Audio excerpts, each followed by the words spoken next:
Hello, everybody. In a couple hours, I'll be departing on my final foreign trip as president. And while we're abroad, I'll have a chance to take a few of your questions, but I figured why wait? I know that there's a lot of domestic issues that people are thinking about, so I wanted to see if I could clear out some of the underbrush so that when we're overseas and people are asking about foreign policy questions, people don't feel obliged to tack on three other questions to them. Let me, I know you still will, yes. That I'm aware, but I'm trying something out here. First of all, let me mention three brief topics.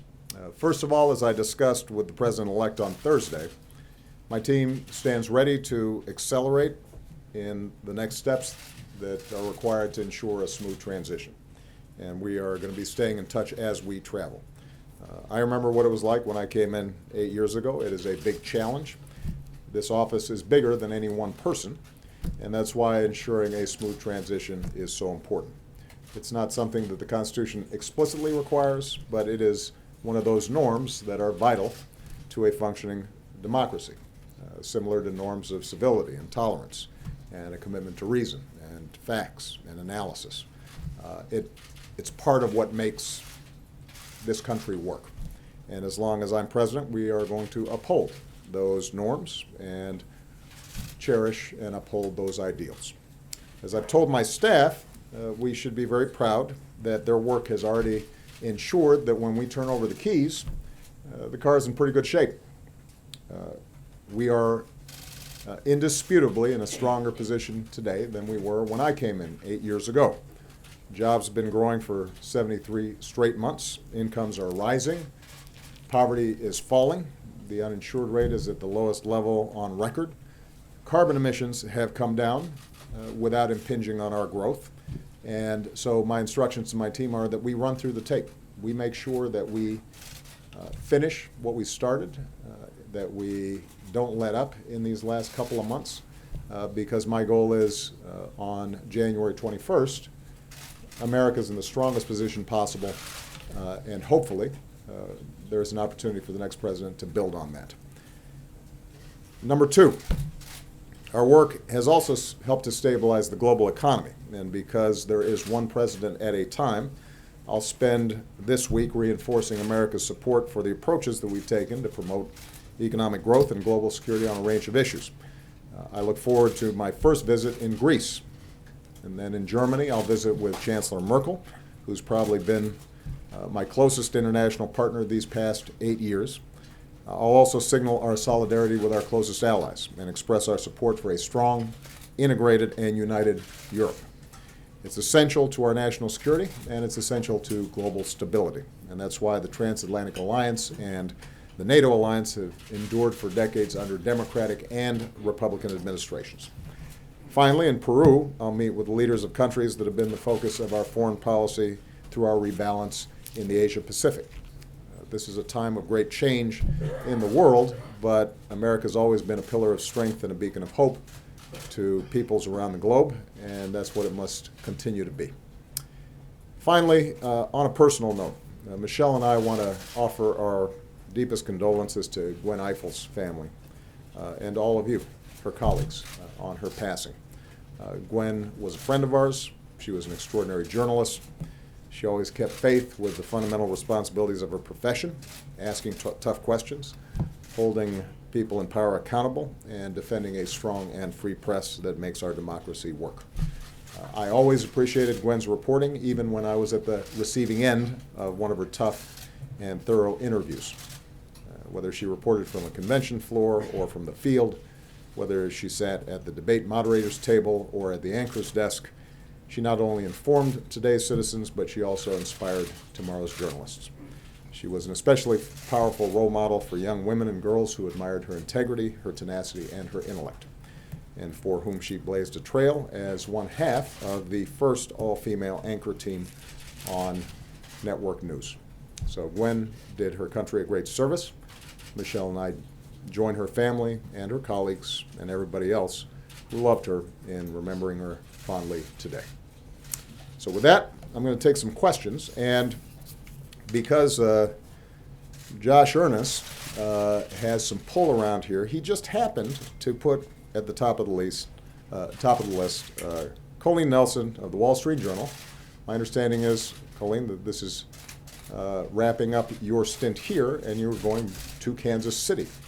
Yes. Josh just happens to be from Kansas City, so I didn't know if there was any coincidence there, but we wish you the very best of luck in your new endeavors. As it turns out, there's no place like There you go. You're about to embark on your final foreign trip. What will you say to other world leaders about your successor? They've expressed many of the same misgivings that you have about Donald Trump. Should they be worried about the future of U.S. foreign policy? And separately, as Democrats scramble to regroup after a pretty shocking upset, what is your advice about where the party goes now and who should lead your party? One of the great things about the United States is that when it comes to world affairs, the president obviously is the leader of the executive branch, the commander-in-chief, the spokesperson for the nation. But the influence and the work that we have is the result not just of the president. It is the result of countless interactions and arrangements and relationships between our military and other militaries, and our diplomats and other diplomats, and intelligence officers, and development workers. And there is enormous continuity beneath the day-to-day news that makes us that indispensable nation when it comes to maintaining order and promoting prosperity around the world. That will continue. In my conversation with the president-elect, he expressed a great interest in maintaining our core strategic relationships. And so one of the messages I will be able to deliver is his commitment to NATO and the Transatlantic Alliance. I think that's one of the most important functions I can serve at this stage during this trip, is to let them know that there is no weakening of resolve when it comes to America's commitment to maintaining a strong and robust NATO relationship, and a recognition that those alliances aren't just good for Europe, they're good for the United States, and they're vital for the world. With respect to the Democratic Party, look, as I said in the Rose Garden right after the election, when your team loses, everybody gets deflated, and it's hard, and it's challenging. And so I think it's a healthy thing for the Democratic Party to go through some reflection. You know, I think it's important for me not to be bigfooting that conversation. I think we want to see new voices and new ideas emerge. That's part of the reason why I think term limits are a really useful thing. I think the Democrats should not waver on our core beliefs and principles. The belief that we should have an economy that works for everybody, not just a few. The belief that America, at its best, is inclusive and not exclusive. That we insist on the dignity and God-given potential and worth of every child, regardless of race or gender or sexual orientation or what zip code they were born in. That we are committed to a world in which we keep America safe, but we recognize that our power doesn't just flow from our extraordinary military, it also flows from the strength of our ideals and our principles and our values. So there are going to be a core set of values that shouldn't be up for debate, should be our North Star. But how we organize politically, I think, is something that we should spend some time thinking about. I believe that we have better ideas. But I also believe that good ideas don't matter if people don't hear them. And one of the issues that Democrats have to be clear on is that given population distribution across the country, we have to compete everywhere. We have to show up everywhere. We have to work at a grassroots level, something that's been a running thread in my career. You know, I won Iowa not because the demographics dictated that I would win Iowa. It was because I spent 87 days going to every small town and fair and fish fry and VFW hall. And there were some counties where I might have lost, but maybe I lost by 20 points instead of 50 points. There's some counties maybe I won that people didn't expect because people had a chance to see you and listen to you and get a sense of who you stood for and who you were fighting for. And the challenge for a national party is how do you dig in there and create those kinds of structures so that people have a sense of what it is that you stand for. And that increasingly is difficult to do just through a national press strategy. It's increasingly difficult to do because of the splintering of the press. And so I think the discussions that have been taking place about how do you build more grassroots organizing, how do you build up state parties and local parties and school board elections you're paying attention to, and state rep races and city council races, that all I think will contribute to stronger outcomes in the future. And I'm optimistic that will happen. You know, for Democrats who are feeling completely discouraged, I've been trying to remind them, everybody remembers my Boston speech in 2004. They may not remember me showing up here in 2005 when John Kerry had lost a close election.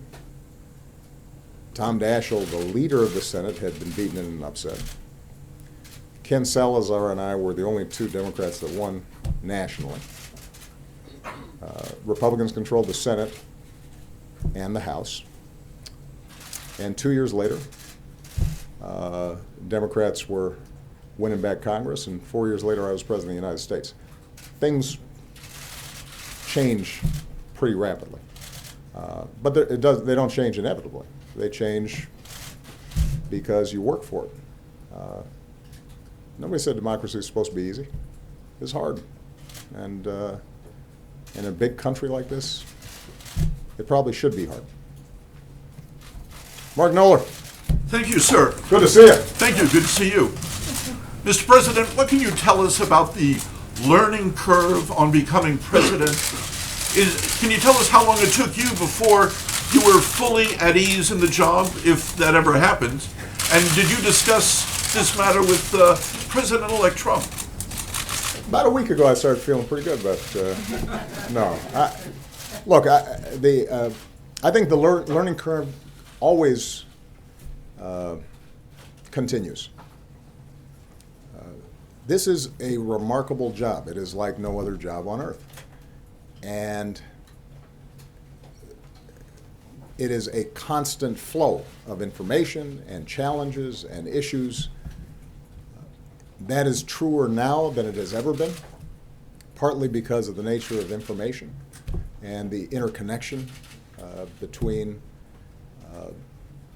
regions of the world. You know, if you were president 50 years ago, the tragedy in Syria might not even penetrate what the American people were thinking about on a day-to-day basis. Today, they're seeing vivid images of a child in the aftermath of a bombing. There was a time when if you had a financial crisis in Southeast Asia somewhere, it had no impact on our markets. Today it does. So the amount of information, the amount of incoming that any administration has to deal with today and respond to much more rapidly than ever before, that makes it different. I was watching a documentary that during the Bay of Pigs crisis, JFK had about 2 weeks before anybody reported on it. Imagine that. I think it's fair to say that if something like that happens under a current president, they got to figure out in about an hour what their response is. So these are the kinds of points that I shared with the president-elect. It was a free-flowing and I think useful conversation. I hope it was. I tried to be as honest as I could about the things I think any president coming in needs to think about. And probably the most important point that I made was that how you staff, particularly your chief of staff, your national security advisor, your White House counsel, how you set up a process and a system to surface information, generate options for a president, understanding that ultimately the president's going to be the final decision maker, that's something that has to be attended to right away. I have been blessed by having, and I admittedly am biased, some of the smartest, hardest working, good people in my administration that I think any president's ever had. And as a consequence of that team, I've been able to make good decisions. And if you don't have that around you, then you'll get swamped. So I hope that he appreciated that advice. What I also discussed was the fact that I had been encouraged by his statements on election night about the need for unity and his interest in being the president for all people, and that how he staffs, the first steps he takes, the first impressions he makes, the reset that can happen after an election, all those things are important and should be thought about. And I think it's important to give him the room and the space to do that. It takes time to put that together. But I emphasized to him that, look, in an election like this that was so hotly contested and so divided, gestures matter. And how he reaches out to groups that may not have supported him, how he signals his interest in their issues or concerns. I think those are the kinds of things that can set a tone that will help move things forward once he's actually taken office. And how long did it take before you were at ease in the job? Well, I didn't really have time to worry about being at ease because you'll recall we were losing about 800,000 jobs a month. So the good news is that in some ways my experience is atypical. It's hard to find an analogous situation. By the time FDR came into office, the Depression had been going on for a couple of years. We were in the midst of a free fall. Financial system was locking up. The auto industry was about to go belly up. The housing market had entirely collapsed. So one of the advantages that I had was that I was too busy to worry about how acclimated I was feeling in the job. We just had to make a bunch of decisions. In this situation, we're turning over a country that has challenges, has problems, and obviously there are people out there who are feeling deeply disaffected. Otherwise, we wouldn't have had the results that we had in the election. On the other hand, if you look at the basic indicators of where the country is right now, the unemployment rate is as low as it's been in 8-9 years. Incomes and wages have both gone up over the last year faster than they have in a decade or two. We've got historically low uninsured rates. The financial systems are stable. The stock market is hovering around its all-time high, and 401ks have been restored. The housing market has recovered. We have challenges internationally, but our most immediate challenge with respect to ISIL, we're seeing significant progress in Iraq, and Mosul is now increasingly being retaken by Iraqi security forces supported by us. Our alliances are in strong shape. The progress we've made with respect to carbon emissions has been greater than any country on earth, and gas is $2 a gallon. So he will have time and space, I think, to make judicious decisions. The incoming administration doesn't have to put out a huge number of fires. They may want to take the country in a significantly different direction. But they've got time to consider what exactly they want to achieve. And that's a testament to the tremendous work that my team's done over the last 8 years. I'm very proud of them for it. Athena Jones. Thank you, Mr. President. You said more than once that you did not believe that Donald Trump would ever be elected president and that you thought he was unfit for the office. Now that you've spent time with him, sitting down and talking to him for an hour and a half in the Oval Office, do you now think that President-elect Trump is qualified to be president? And if I can do a compound question, the other one is you mentioned staffing and tone. What do you say to those Americans who may not doubt that there will be a peaceful transition, but that are concerned about some of the policies and sentiments either expressed by President-elect Trump himself or his supporters that may seem hostile to minorities and others? Specifically, I'm talking about the announcement that Steve Bannon, who is a proponent of the so-called alt-right movement, what many call the white nationalist movement, is going to have a prominent role in the White House under President Trump as his chief strategist and senior advisor. What message does that send to the country and to the world? Athena, without copping out, I think it's fair to say that it would not be appropriate for me to comment on every appointment that the President-elect starts making if I want to be consistent with the notion that we're going to try to facilitate a smooth transition. Look, the people have spoken. Donald Trump will be the next president, the 45th president of the United States. And it will be up to him to set up a team that he thinks will serve him well and reflect his policies. And those who didn't vote for him have to recognize that that's how democracy works. That's how this system operates. When I won, there were a number of people who didn't like me and didn't like what I stood for. And you know, I think that whenever you've got an incoming president of the other side, particularly in a bitter election like this, it takes a while for people to reconcile themselves with that new reality. Hopefully it's a reminder that elections matter and voting counts.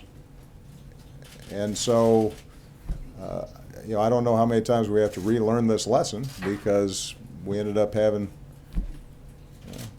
43% of the country not voting who were eligible to vote, but it makes a difference. Given that President-elect Trump is now trying to balance what he said in the campaign and the commitments he made to his supporters with working with those who disagreed with him and members of Congress and reaching out to constituencies that didn't vote for him, I think it's important for us to let him make his decisions. And I think the American people will judge over the course of the next couple of years whether they like what they see and whether these are the kinds of policies and this is the direction that they want to see the country going. And my role is to make sure that when I hand off this White House, that it is in the best possible shape, and that I've been as helpful as I can to him in going forward and building on the progress that we've made. And my advice, as I said, to the president-elect when we had our discussions, was that campaigning is different from governing. I think he recognizes that. I think he's sincere in wanting to be a successful president and moving this country forward. And I don't think any president ever comes in saying to himself, I want to figure out how to make people angry or alienate half the country. I think he's going to try as best he can to make sure that he delivers, not only for the people who voted for him, but for the people at large. And the good thing is that there are going to be elections coming up, so there's a built-in incentive for him to try to do that. But it's only been 6 days, and I think it'll be important for him to have the room to staff up, to figure out what his priorities are, to be able to distinguish between what he was campaigning on and what is practical, what he can actually achieve. There are certain things that make for good sound bites, but don't always translate into good policy. That's something that he and his team, I think, will wrestle with in the same way that every president wrestles with. I did say to him, as I've said publicly, that because of the nature of the campaigns and the bitterness and ferocity of the campaigns, that it's really important to try to send some signals of unity and to reach out to minority groups or women or others that were concerned about the tenor of the campaign. And I think that's something that he will want to do. But this is all happening real fast. He's got commitments to supporters that helped to get him here, and he's going to have to balance those. Over the coming weeks and months and years, my hope is that those impulses ultimately win out. But it's a little too early to start making judgments on that. Your youth led qualifications, has that changed after meeting with him? I think that he successfully mobilized a big chunk of the country to vote for him, and he's going to win. He has won. He's going to be the next president. Regardless of what experience or assumptions he brought to the office, this office has a way of waking you up. And those aspects of his positions or predispositions that don't match up with reality, he will find shaken up pretty quick, because reality has a way of asserting itself. And some of his gifts that obviously allowed him to execute one of the biggest political upsets in history, those are ones that hopefully he will put to good use on behalf of all the American people. Scott Horsley. Thank you, Mr. President. You're off to Europe, which is facing some of the same populist pressures we see at work in this country. When you spoke at the UN, you talked about the choice they're facing between integration and building walls. Right. What choice do you think the American people made last week? And is there still a chance for what you called a course correction before Europeans make some of their choices?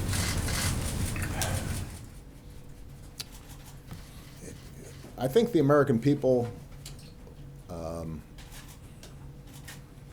recognize that the world has shrunk that it's interconnected, that you're not going to put that genie back in the bottle. The American people recognize that their careers or their kids' careers are going to have to be more dynamic, that they might not be working at a single plant for 30 years, but they might have to change careers. They might have to get more education. They might have to retool or retrain. And I think the American people are game for that. They want to make sure that the rules of the game are fair. And what that means is that if you look at surveys around Americans' attitudes on trade, the majority of the American people still support trade. But they're concerned about whether or not trade is fair and whether we've got the same access to other countries' markets as they have with us. Is there just a race to the bottom when it comes to wages and so forth? Now, I made an argument, thus far unsuccessfully, that the trade deal we had organized, TPP, did exactly that it strengthened workers' rights and environmental rights, leveled the playing field, and as a consequence would be good for American workers and American businesses. But that's a complex argument to make when people remember plants closing and jobs being offshore. So part of what I think this election reflected was people wanting that course correction that you described, and the message around stopping surges of immigration, not creating new trade deals that may be unfair. I think those were themes that played a prominent role in the campaign. As we now shift to governing, my argument is that we do need to make sure that we have an orderly, lawful immigration process, but that if it is orderly and lawful, immigration is good for our economy. It keeps this country young, it keeps it dynamic. We have entrepreneurs and strivers who come here and are willing to take risks, and that's part of the reason why America historically has been successful. It's part of the reason why our economy is stronger and better positioned than most of our other competitors, is because we got a younger population that's more dynamic. When it comes to trade, I think, when you're governing, it'll become increasingly apparent that if you were to just eliminate trade deals with Mexico, for example, well, you've got a global supply chain. The parts that are allowing auto plants that were about to shut down to now employ double shifts is because they're bringing in some of those parts to assemble out of Mexico. And so it's not as simple as it might have seemed. And the key for us, when I say us, I mean Americans, but I think particularly for progressives, is to say your concerns are real, your anxieties are real. Here's how we fix them. Higher minimum wage, stronger worker protection so workers have more leverage to get a bigger piece of the pie. Stronger financial regulations, not weaker ones. Yes to trade, but trade that ensures that these other countries that trade with us aren't engaging in child labor, for example. Being attentive to inequality and not tone deaf to it, but offering prescriptions that are actually going to help folks in communities that feel forgotten. That's going to be our most important strategy. And I think we can successfully do that. People will still be looking to the United States. Our example will still carry great weight. And continues to be my strong belief that the way we are going to make sure that everybody feels a part of this global economy is not by shutting ourselves off from each other, even if we could, but rather by working together more effectively than we have in the past. Martha Raddatz. Thanks, Mr. President.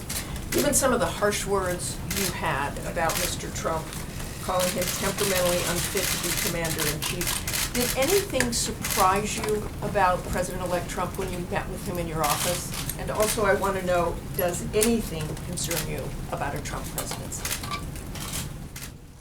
Well,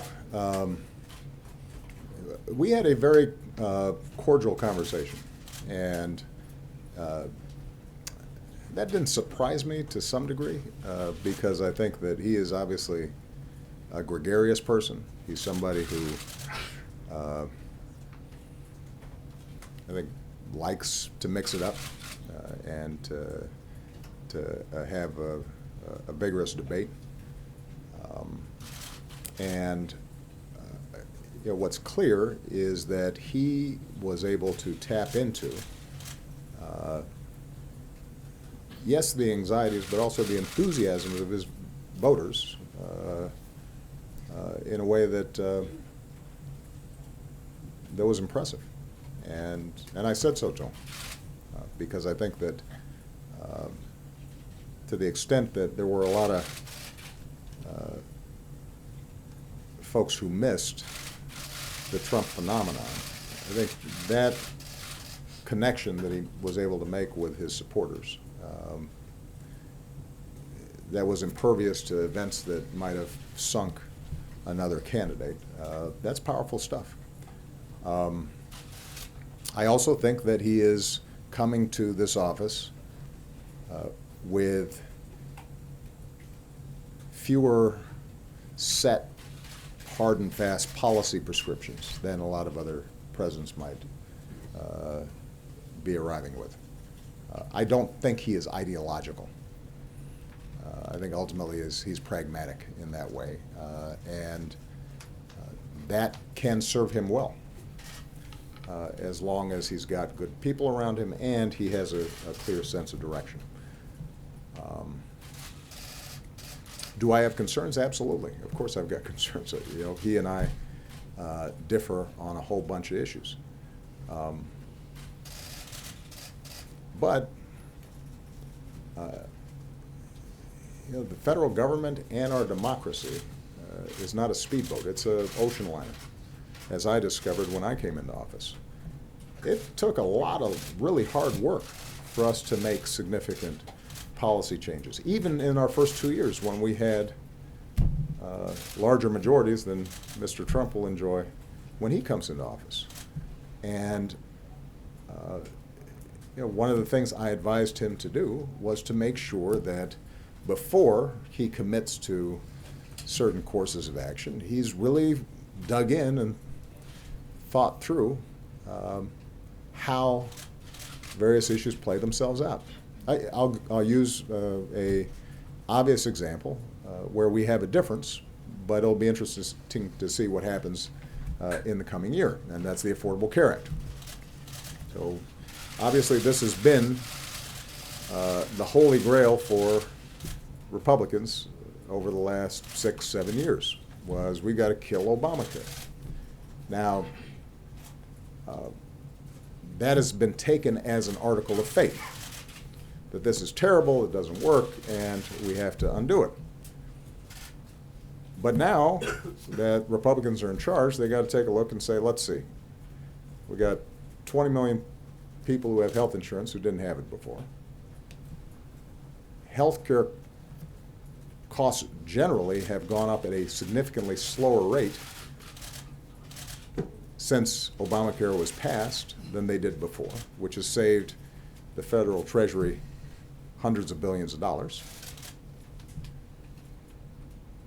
People who have health insurance are benefiting in all sorts of ways that they may not be aware of, everything from no longer having lifetime limits on the claims that they can make, to seniors getting prescription drug discounts under Medicare, to free mammograms.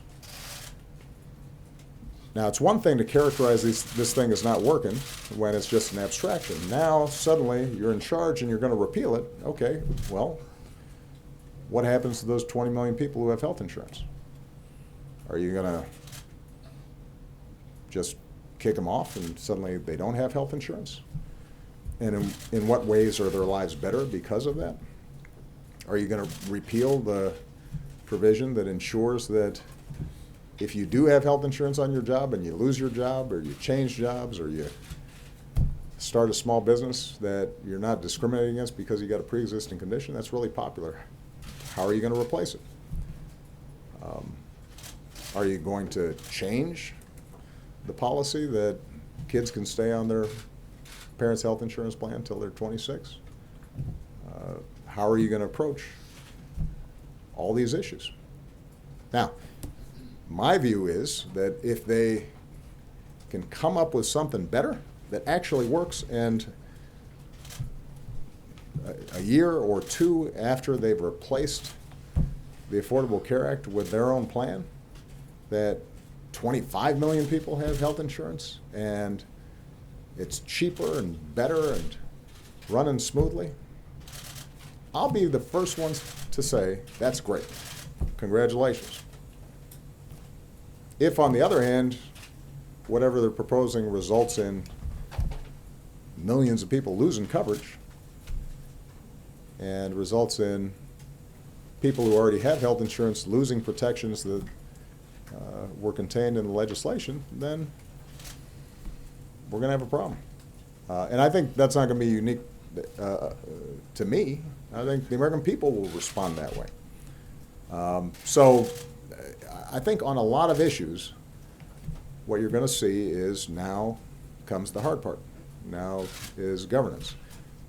We are going to be able to present to the incoming administration a country that is stronger, a federal government that is working better and more efficiently, a national security apparatus that is both more effective and truer to our values, energy policies that are resulting in not just less pollution, but also more jobs.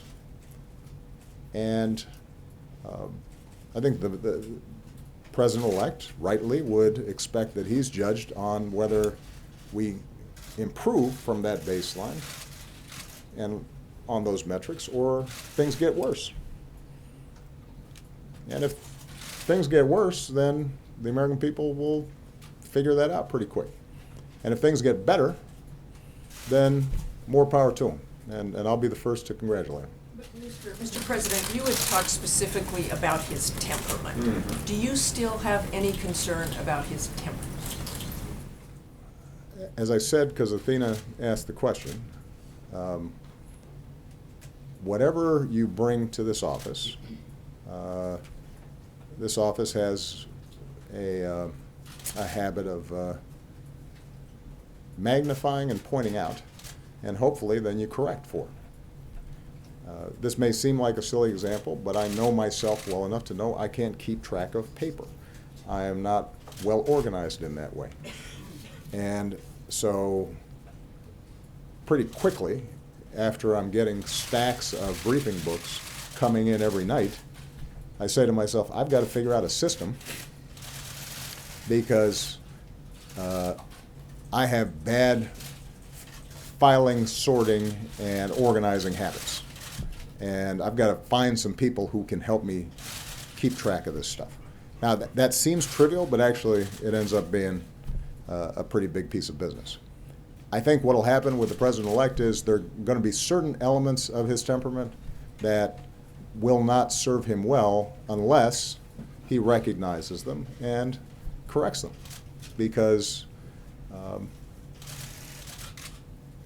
when you're a candidate and you say something that is inaccurate or controversial, it has less impact than it does when you're President of the United States.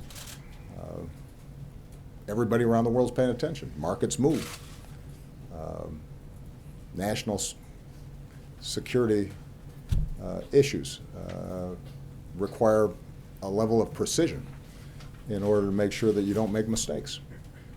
And I think he recognizes that this is different, and so do the American people. All right, I'm going to take just a couple more questions and I get out of here. Nadia Bobasi. Thank you, Mr. President. President-elect Trump threatened to unravel the Iran nuclear deal, which your administration worked very hard to achieve.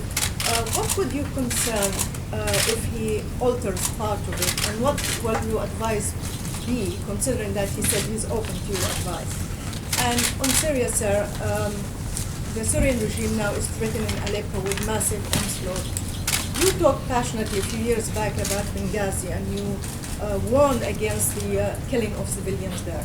Many people criticize your administration for the shortcoming in the Syria policy. Are you willing to let Aleppo fall under your watch? And how do you react to President-elect Trump's statement that you won't support the Syrian opposition anymore? Thank you. Iran is a good example of the gap, I think, between some of the rhetoric in this town, not unique to the president-elect, and the reality. I think there was a really robust debate about the merits of the Iran deal before it was completed. And I actually was pretty proud of how our democracy processed that. It was a serious debate. I think people of goodwill were on both sides of the issue. Ultimately, we were able to persuade members of Congress and the public, at least enough of them, to support it. At the time, the main argument against it was Iran wouldn't abide by the deal, that they would cheat. We now have over a year of evidence that they have abided by the agreement. That's not just my opinion. It's not just people in my administration. That's the opinion of Israeli military and intelligence officers who are part of a government that vehemently opposed the deal. So my suspicion is that when the president-elect comes in and he's consulting with his Republican colleagues on the Hill, that they will look at the facts. Because to unravel a deal that's working and preventing Iran from pursuing a nuclear weapon would be hard to explain, particularly if the alternative were to have them freed from any obligations and go ahead and pursue a weapon. And keep in mind, this is not just an international agreement between us and the Iranians. This is between the P5+1, other countries, some of our closest allies. And for us to pull out would then require us to start sanctioning those other countries in Europe or China or Russia that were still abiding by the deal because, from their perspective, Iran had done what it was supposed to do. So it becomes more difficult, I think, to undo something that's working than undo something that isn't working.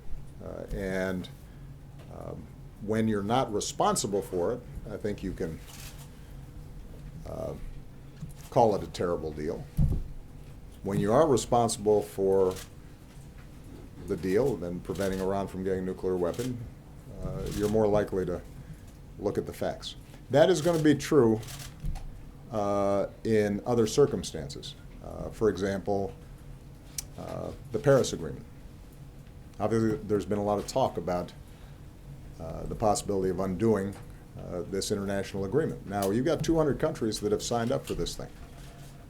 And the good news is that what we've been able to show over the last 5, 6, 8 years is that it's possible to grow the economy really fast and possible to bring down carbon emissions as well. It's not just a bunch of rules that we've set up. You've got utilities that are putting in solar panels and creating jobs. You've got the big three automakers who have seen record sales and are overachieving on the fuel efficiency standards that we set. Turns out that people like not having to fill up as often and save money at the pump, even if it's good for the environment. You've got states like California that have been moving forward on a clean energy agenda, separate and apart from any federal regulations that have been put forward. In fact, 40% of the country already lives under in states that are actively pursuing what's embodied in the Paris Agreement and the Clean Power Plant Rule. And even states like Texas that politically tend to oppose me, you've seen huge increases in wind power and solar power. And you've got some of the country's biggest companies like Google and Walmart all pursuing energy efficiency because it's good for their bottom line. So what we've been able to do is to embed a lot of these practices into how our economy works. And it's made our economy more efficient. It's helped the bottom line of folks, and it's cleaned up the environment. What the Paris Agreement now does is say to China and India and other countries that are potentially polluting, come on board. Let's work together so you guys do the same thing. And the biggest threat when it comes to climate change and pollution isn't going to come from us because we only have 300 million people. It's going to come from China with over 1 billion people and India with over 1 billion people. And if they are pursuing the same kinds of strategies that we did before we became more aware of the environment, then our kids will be choked off. And so again, do I think that this new administration will make some changes? Absolutely. But these international agreements, the tradition has been that you carry them forward across administrations, particularly if, once you actually examine them, it turns out that they're doing good for us and binding other countries into behavior that will help us. All right, last question. Justin Singh. Sir, on Syria. I'm sorry. Oh, I'm sorry. Okay, you're right. All right. You are right about that. With respect to Syria, in Benghazi, we had an international mandate. We had a UN security resolution. We had a broad-based coalition, and we were able to carry out a support mission that achieved the initial goal of preventing Benghazi from being slaughtered fairly quickly. It's no secret, you know this region well, that Syria is a much more messy situation with proxies coming from every direction. And so I wish that I could bring this to a halt immediately. We have made every effort to try to bring about a political resolution to this challenge. John Kerry has spent an infinite amount of time trying to negotiate with Russians and Iranians and Gulf states and other parties to try to end the killing there. But if what you're asking is, do we have the capacity to carry out the same kinds of military actions in Syria that we did in Libya, the situation is obviously different. We don't have that option easily available to us. And so we're going to have to continue to try to pursue, as best we can, a political solution, and in the interim, put as much pressure as we can to the parties to arrive at humanitarian safe spaces and ceasefires that at least alleviate the suffering that's on the ground. I recognize that that has not worked, and it is something that I continue to think about every day, and we continue to try to find some formula that would allow us to see that suffering end. But I think it's not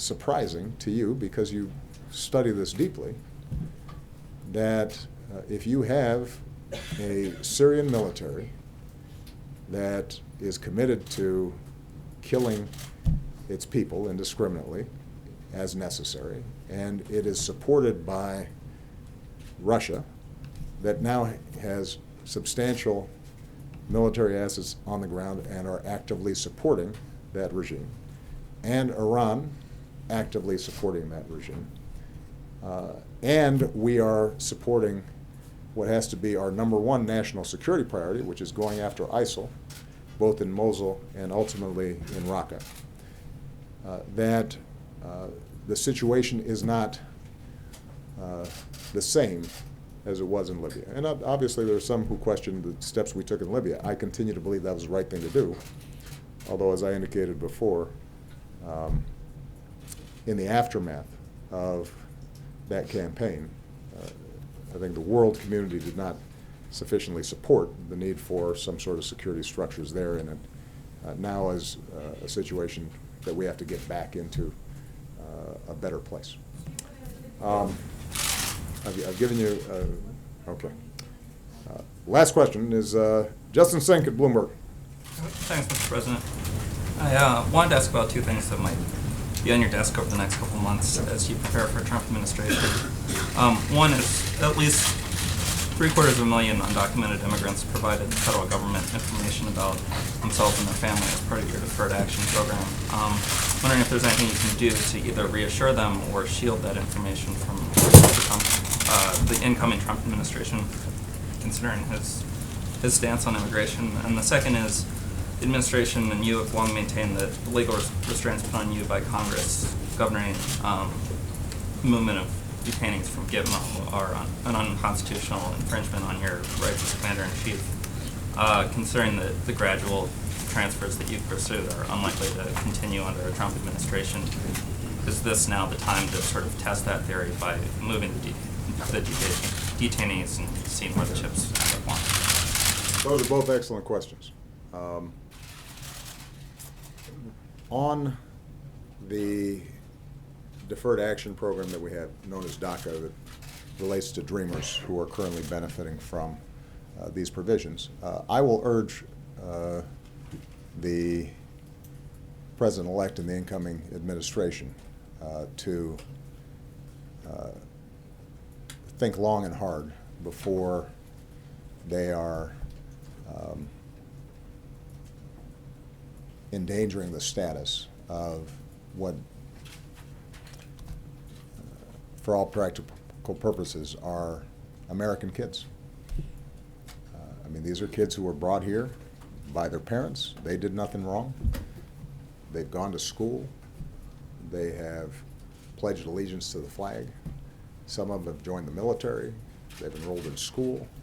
By definition, if they're part of this program, they are solid, wonderful young people of good character. And it is my strong belief that the majority of the American people would not want to see suddenly those kids have to start hiding again. And that's something that I will encourage the President-elect to look at. With respect to Guantanamo, it is true that I have not been able to close the darn thing because of the congressional restrictions that have been placed on us. What is also true is we have greatly reduced the population. You now have significantly less than 100 people there. There are some additional transfers that may be taking place over the next 2 months. There is a group of very dangerous people that we have strong evidence of having been guilty of committing terrorist acts against the United States, but because of the nature of the evidence, in some cases, that evidence being compromised, it's very difficult to put them before a typical Article III court. And that group has always been the biggest challenge for us. My strong belief and preference is that we would be much better off closing Gitmo, moving them to a different facility that was clearly governed by U.S. jurisdiction. We'd do it a lot cheaper and just as safely. Congress disagrees with me, and I gather that the President-elect does as well. We will continue to explore options for doing that. But keep in mind that it's not just a matter of what I'm willing to do. You know, one of the things you discover about being president is that there are all these rules and norms and laws, and you got to pay attention to them. And the people who work for you are also subject to those rules and norms. And that's a piece of advice that I gave to the incoming president. I am very proud of the fact that we will, knock on wood, lead this administration without significant scandal. We've made mistakes, there have been screw-ups, but I will put the ethics of this administration and our track record in terms of just abiding by the rules and norms and keeping trust with the American people, I will put this administration against any administration in history. And the reason is because, frankly, we listened to the lawyers. You know, we had a strong White House counsel's office. We had a strong ethics office. We had people in every agency whose job it was to remind people this is how you're supposed to do things. It doesn't mean everybody always did everything exactly the way it's supposed to, because we got 2 million people working in the federal government, if you're including the military. And so we had to just try to institutionalize this as much as we could, and that takes a lot of work. And one of my suggestions to the incoming president is that he take that part of the job seriously as well. Again, you wouldn't know this if you were listening to some news outlets or some members of oversight committees in Congress. But if you actually look at the facts, it works. And this is just one example of the numerous ways in which the federal government is much better today than it was without people really knowing. You look at VA. People remember the legitimate problems that were publicized in Phoenix. It was scandalous what happened. What people don't remember is that we've brought in well over 1 million people who are getting benefits that weren't getting it before, driven the backlog for disability benefits way down, cut homelessness in half, just made the agency work better. Not work perfect, but work better. And one of the mottos I always have with my staff was, better is good. Perfect is unattainable, better is possible. And so we will try to share the lessons that we've learned over these last 8 years with the incoming president. And my hope is he makes things better. And if he does, we'll all benefit from it. All right? Thank you, everybody. You guys, some of you who are traveling, you'll get a chance to ask more questions. All right?